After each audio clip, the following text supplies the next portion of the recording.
여러분 그 세계 제2차 대전의 참상을 아마 기억하실 것입니다. 당시 이 히틀러의 치하에서 600만 명이나 되는 유대인들이 학살을 당했습니다. 이 숫자는 당시에 전 유럽에 흩어져 살던 그 유대인들의 절반이나 되는 엄청난 수가 죽은 것입니다. 그런데 이런 끔찍한 일에 관여한 인물 중에 사진을 좀 보여주시겠습니다. 이 아돌프 아히만이라는 사람이 있었어요. 이 아돌프 아히만은 어떤 사람이었냐? 당시 나치 친위대의 중령으로서 이 유대인 학살에 직접적으로 관여했던 인물입니다.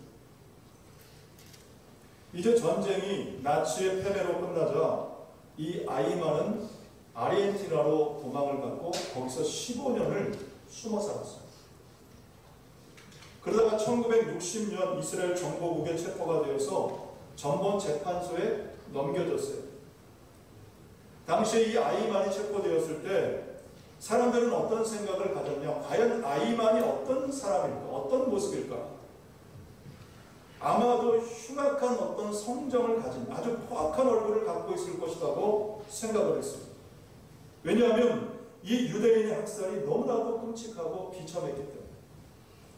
여러분 생각을 해보십시오. 어떻게 사람이 어린아이 노약자 할 것 없이 그 가스실에 몰아넣고 잔인하게 어떻게 그렇게 학살할 수가 있겠느냐?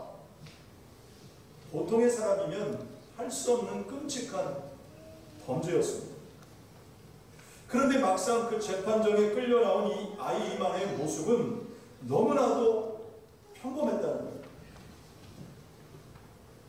더구나 15년 동안 그 아히만의 주변에 살았던 그 이웃들의 증언은 그가 매우 가정적이고 선량한 사람이었다고 증언을 했습니다. 뿐만 아니라 이 아히만을 정신 감정한 의사들 역시도 이 아히만은 매우 정상적인 사람이라고 그렇게 판단을 했습니다. 그래서 미국의 철학자인 한나 아렌트라는 사람이 이 아히만의 재판 과정을 보면서 무슨 말을 했냐면 이런 말을 했습니다. 악의 평범성이다. 악의 평범성이다라는 말을 했습니다. 자, 무슨 뜻일까요? 타고난 악마의 성정을 가진 사람, 타고난 그 악한 악성을 갖고 있는 사람이 악을 행하는 것이 아니라 평범한 어느 누구도 악을 행할 수 있다는 것이죠.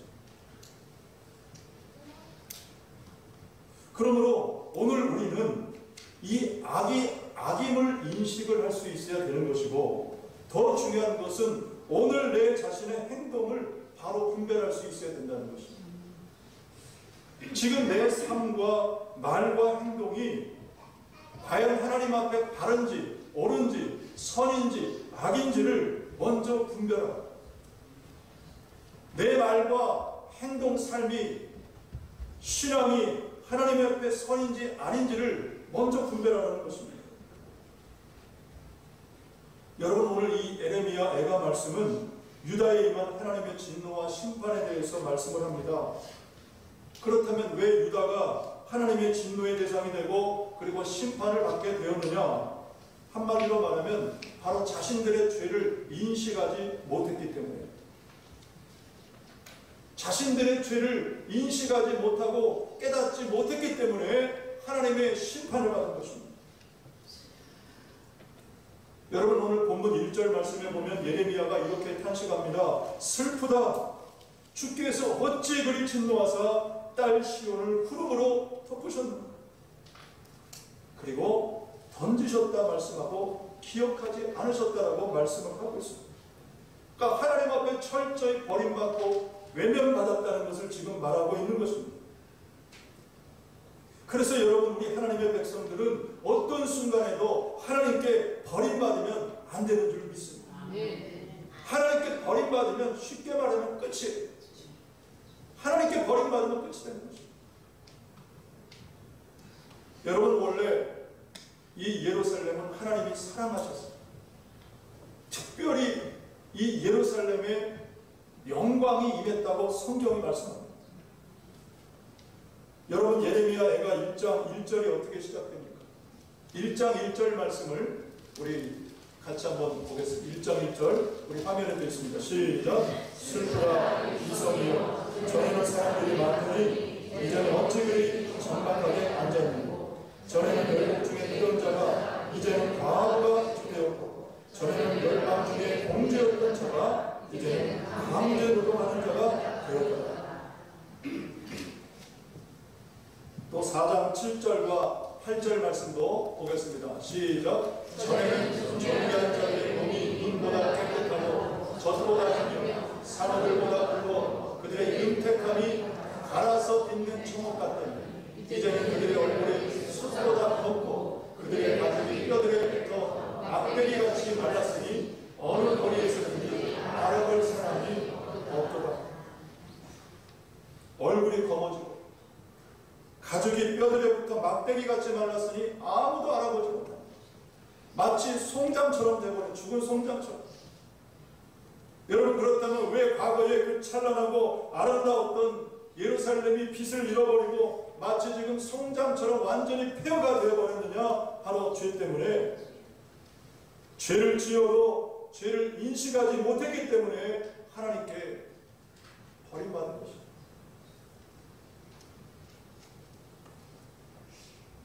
오늘 2절도 동일하게 말씀합니다. 주께서 야곱의 모든 거처들을 삼키시고 국류를 여기지 않으셨으며 노아사 딸 유다의 견고한 성체들을 허물어 땅에 엎으시고 나라와 그 지도자들을 욕되게 하셨도다.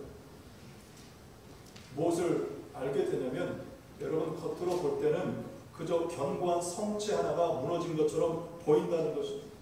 겉으로 볼 때는 나라의 지도자들이 욕을 당하는 것 같지만 그러나 실제는 누가 하신 일이냐? 주께서 노하셨어. 하나님이 노하셨어. 그래서 저들을 삼키시고 엎으시고 욕되게 하셨다는 그런 말씀인 것입니다. 다 하나님이 하십니다. 여러분 그러므로 보이지 않는 이 하나님의 손, 하나님의 역사를 여러분 보고 깨달을 수 있으시기를 주의 이름으로 축복합니다. 겉으로 보는 게 다가 아니라 보이지 않는 하나님의 손과 하나님의 역사심이 있다는 사실을 여러분 우리는 볼 수 있어야 되는 거예요. 우리의 시각이 달라져야 됩니다. 여러분 오늘 예레미야 1장과 2장 말씀을 보면 똑같이 슬프다라는 말로 시작합니다. 1장도 슬프다 시작하고 2장도 슬프다 시작을 해요. 그런데 같은 절망의 상황을 호소하고 있는데 1장과 2장은 전혀 관점의 차이가 달라요. 여러분 1장에서 슬픔이 슬프다라는 것은 이 슬픔과 절망의 상황이 누구 때문에 온 것이냐? 바벨론 때문에, 그 대적의 침략 때문에 우리가 이렇게 슬프게 되었다고 얘기를 합니다. 그런데 2장에서 말하는 이 슬프다는 그 바벨론의 침략 때문에 예루살렘이 폐허가 된 것이 아니라 바로 하나님의 심판의 결과라는 것을 말하고 있습니다. 매우 중요한 관점의 변화인 것입니다. 여러분 우리 믿음의 사람은 육적인 눈으로 세상을 보는 것이 아니라 영적인 눈 하나님의 시각으로 세상을 보고 판단할 수 있어야, 분별할 수 있어야 하는 줄로 믿습니다. 그래서 주께서 거처를 삼키셨다 그래요. 유다가 그냥 망하는 것이 아니라 주께서 거처를 삼키셨다. 또 3절 말씀해 보니까 맹렬한 진노로 이스라엘의 모든 뿔을 자르셨다. 여기서 말하는 뿔은 힘과 권세를 의미하는데 이것은 나라의 주권을 말하기도 하고 지도자를 말하기도 하고 당시에 견고했던 예루살렘 성을 말하기도 합니다. 중요한 것은 누가 그렇게 자르셨느냐? 하나님이 자르셨어요. 여러분 당시에 이 예루살렘 성은 소위 말하는 난공불락 요새였어요. 그래서 외세가 침략을 해도 쉽게 정복되지 않는 것이 바로 이 예루살렘 성이었다는 것입니다. 그래서 사람들이 가진 생각은 뭐냐? 4장 12절 말씀해 보니까 이런 기록이 있습니다. 자, 예루살렘을 보면서 사람들이 어떤 생각을 가졌는지 시작. 대적과 원수가 예루살렘 성으로 들어와 세상의 모든 만들과 저 모든 백성이 믿지 못하였다. 적어도 이 예루살렘 성 안에 사는 사람들은 절대로 외세가 우리를 침략할 수 없다. 우리는 무너지지 않는다. 내가 따는 상만큼은 안전하다고 생각을 했다. 그런데 한순간에 유다가 초토화되어버리고 말았어요. 여러분, 어쩌면 지금 우리나라의 지금 상황을 말하고 있지 않습니까? 여러분, 우리나라가 어떻게 세워졌고 언제부터 이렇게 자유롭게 평안과 번영을 누리며 살고 있어요. 100년 전만 하더라도 일제의 침략으로 주권이 빼앗기고 소망 없이 정말 암흑 가운데 살아갔던 우리나라, 우리 민족이었습니다. 그런데 이처럼 하나님께서 자유와 번영과 풍요로운 나라가 되게 하셨습니다. 여러분, 이것은 하나님의 전적인 은혜인 줄로 믿습니다. 이것을 잃어버리면 안 되는 것입니다. 점점 더 그런데 우리가 잃어버리고 있어요. 하나님의 은혜인 것을 잃어버리고 있습니다. 자기들이 나라 세운 줄 알고 있어요. 여러분, 가까운 38선 이북 1시간, 2시간만 올라가 보십시오. 거기는 여전히 자유가 없고 암흑 찬지 땅입니다. 저는 지난 목요일 저녁에 그 이화여대 북한학과 그 박원권 교수님의 유튜브 강연을 미리 신청해서 들었습니다. 신청해야 그날은 들을 수 있는 그런 강의였어요. 그날 강의의 주제는 뭐냐면 이제 미중 경쟁 관계 속에 우리 한국교회 역할. 자, 이런 세계적인 갈등의 상황에서 우리 한국교회가 나아갈 길이 뭐냐, 매우 중요한 주제이기 때문에 이제 그 영상을 1시간 반 동안 보게 됐습니다. 1시간 반 동안 그 진행된 강연의 주된 내용이 뭐냐면 미국이 중국을 어떻게 대하고 있는가, 대해왔는가 라는 관점에서 지난 오바마 대통령 때부터 지금 바이든 정부까지의 주요 정책과 기조 변화에 대한 것들을 전반부에 쭉 설명을 하더라고요. 여러분, 시간이 되면 꼭 한번 보시면 좋겠어요. 자, 이 미국과 중국 이 두 나라 강대국 사이에서 우리나라가 서야 될 위치가 어디냐, 매우 중요한 인사이트를 얻게 합니다. 이 강의의 결론만 말씀드리면 앞으로도 미국과 중국의 갈등은 계속된다. 이게 쉽게 없어지지 않는다. 갈등은 계속된다. 먼저 그렇게 진단한 후에 그렇다면 우리 한국이 해야 될 일은 뭐냐? 우리 한국이 해야 될 일은 뭐냐? 그 박 교수님이 두 가지를 마지막에 얘기를 하더라고요. 첫째는 뭐냐면 원칙에 기반한 일관성. 우리가 세상이 막 변한다고 우리도 좌냐 우냐 막 이렇게 저기 하는 것이 아니라 원칙에 기반한 일관성을 가지고 가는 것이 중요하고, 둘째는 뭐냐, 책임과 비용의 문제를 얘기했습니다. 책임과 비용. 왜냐하면 여러분, 이제 우리나라는 경쟁력이나 어떤 국방력 면에서 이제는 개발도상국 수준을 넘어서 G7 이제 선진국에 가까워졌어요. 그런데 여러분, 지금 우리 대한민국이 있기까지 얼마나 많은 나라들 국민들의 그 젊은이들의 희생이 있고 도움이 있었습니다. 그것을 우리가 잊고 살지는 않느냐. 이제는 갚을 때가 된 것이고, 그래서 세상 가운데 주도적이고 책임적인 역할을 우리나라가 이제는 해야 된다. 여러분, 그런 우리 대한민국이 이미 된 줄로 믿습니다. 갚을 때가 된 것입니다. 이제는 언제까지나 우리가 다른 나라의 지원을 받고 그렇게 비참하게 그렇게 궁색하게 살아가겠습니다. 자, 왜 이런 말씀을 드리느냐? 여러분, 하나님의 은혜도 마찬가지입니다. 여러분, 우리가 하나님께 받은 은혜도, 그 구원의 은혜, 범사의 은혜도 이제는 받고 하나님 감사합니다, 그것으로 끝나는 것이 아니라 이제는 그 은혜를 알고 보답하는 신앙의 단계로 여러분 넘어가야 되는 줄로 믿습니다. 그럴 때 하나님께 버림받지 않고 더 넘치는 복과 은혜와 또 하나님의 능력까지 자녀의 권세를 우리에게 주셨다고 말씀하는데, 과연 우리가 그 하나님의 자녀의 권세를 누리며 살고 있느냐? 여러분, 오늘 본문 6절 말씀을 한번 보겠습니다. 6절 말씀 시작. 주께서 그의 초막을 동산에서 뻗어버리시며 그의 절기를 폐하셨도다. 여호와께서 시온에서 절기와 안식일을 잊어버리게 하시며 그가 진노하사 왕과 제사장을 멸시하셨도다. 자, 무엇을 말하냐면 여러분 여기서 말하는 절기와 안식일은 하나님께서 정하신 날입니다. 하나님을 예배하고 하나님 앞에 감사하는 날입니다. 그런데 그런 절기와 안식일을 하나님께서 폐하시고 잊어버리셨다라고 말씀을 합니다. 왜냐하면 이스라엘 백성들의 그 외식적인 신앙생활 때문에 그런 것입니다. 내가 더 이상 너희들의 외식적인 예배 받지 않겠다. 하나님께서 폐하시고 하나님께서 잊어버리시겠다고 지금 말씀을 하시는 것입니다. 여러분 이 안식일이라는 말은 히브리어로 샤바트라는 말을 쓰는데 그 뜻이 뭐냐면 하나님이 어떤 분이신가를 기억한다는 뜻이에요. 안식일은 어떤 날이냐? 오늘 주일은 한 주간 동안 하나님께서 내 개인과 가정과 우리 자녀, 우리 교회, 이 나라와 온 세계를 어떻게 인도하셨는지를 돌아보고 감사하는 날이에요. 적어도 오늘 하루만큼은 하나님을 돌아보고 하나님을 기억해요. 또 절기는 어떤 날입니까? 여러분 이스라엘의 모든 절기는 하나님의 구속사적인 그런 역사적인 그런 날들입니다. 하나같이 다 의미가 있어요.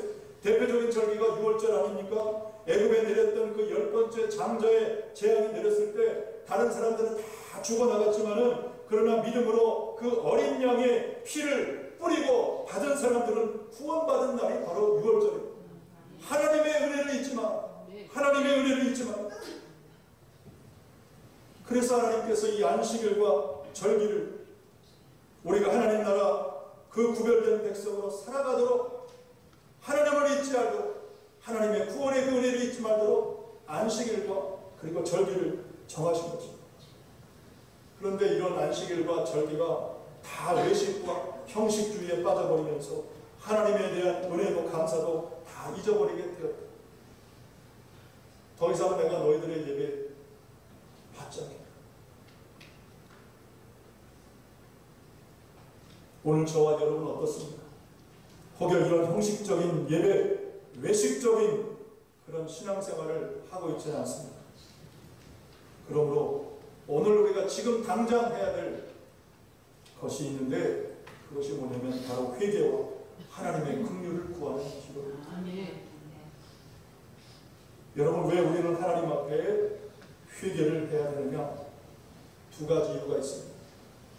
첫째는 요한일서 1장 9절의 말씀처럼 화면 준비됐습니까? 요한일서 1장 9절 만일 우리가 우리 죄를 자백하면 그는 미쁘시고 의로우사 우리 죄를 사하시며 우리를 모든 불의에서 깨끗하게 하실 것이다 약속하시기 때문입니다. 회개하면 하나님께서 깨끗하게 하시겠다.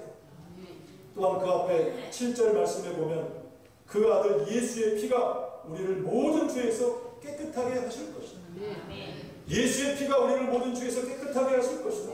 그러므로 우리는 그 예수님의 보혈을 믿고 의지하고 내가 비록 죄인으로 살았다 할지라도 어떤 죄를 지었다도 하나님 앞에 죄를 회개하고 여러분 깨끗함을 받으시는 저와 모두가 되시기를 주의 이름으로 축복합니다. 둘째로 우리가 회개해야 되는 이유는 뭐냐?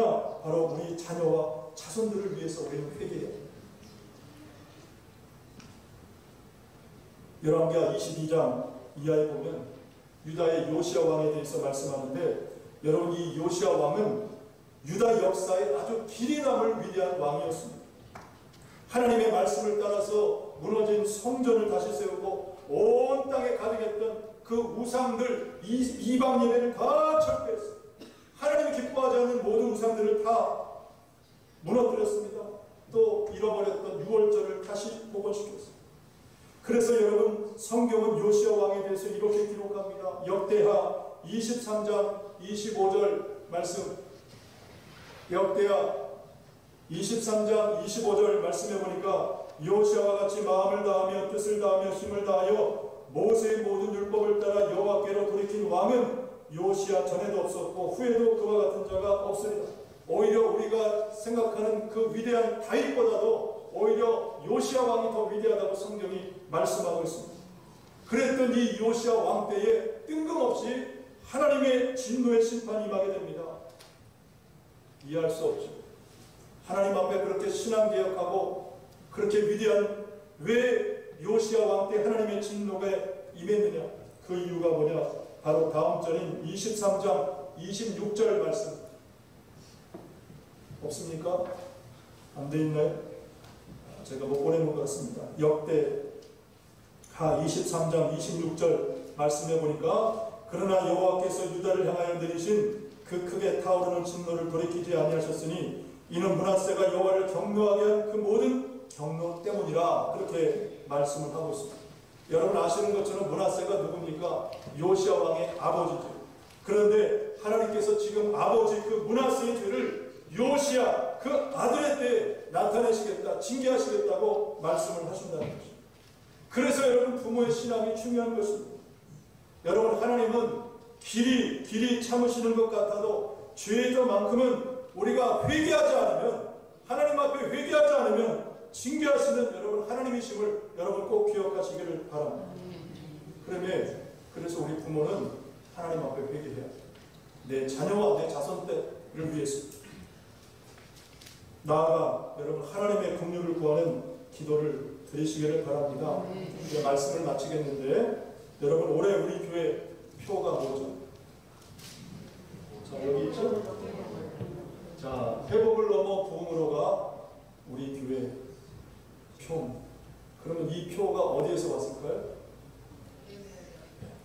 에레미야 밑에 있죠? 애가 5장에서 나왔어요. 에레미야 애가 5장 끝절 21절에 나오는 말씀입니다. 성경 가지신 분들 같이 한번 볼까요? 에레미야 애가 5장 21절 같이 보고 이제 마칩니다. 시작! 여호와여 우리를 주께로 돌이키소서. 이해하시는 우리가 주께로 돌아가겠사오니 우리의 날들을 거칠스럽게 하사 일절밖에 하옵소서. 아멘. 이것이 바로 회복을 넘어 부흥입니다. 여러분 우리가 하나님 앞에 먼저 진실히 회개하고 하나님께 긍휼을 구하면, 그러면 하나님께서 반드시 저와 여러분 개인과 가정과 교회와 이 나라 위에 이 회복을 넘어 반드시 여러분 부흥을 허락하실 줄 믿습니다. 여호와여 우리가 주께로 돌이키소서. 그리하시면 우리가 주께로 돌아가겠사오니 우리의 날들을 다시 새롭게 하사 옛적 같게 하옵소서. 우리가 하나님 앞에 회개하면, 하나님의 긍휼을 구하면 반드시 여러분 회복을 얻고 하나님께서 부흥으로 저와 여러분의 삶과 우리 가정과 교회와 이 나라 이민족을 부흥으로 인도하실 줄로 믿습니다.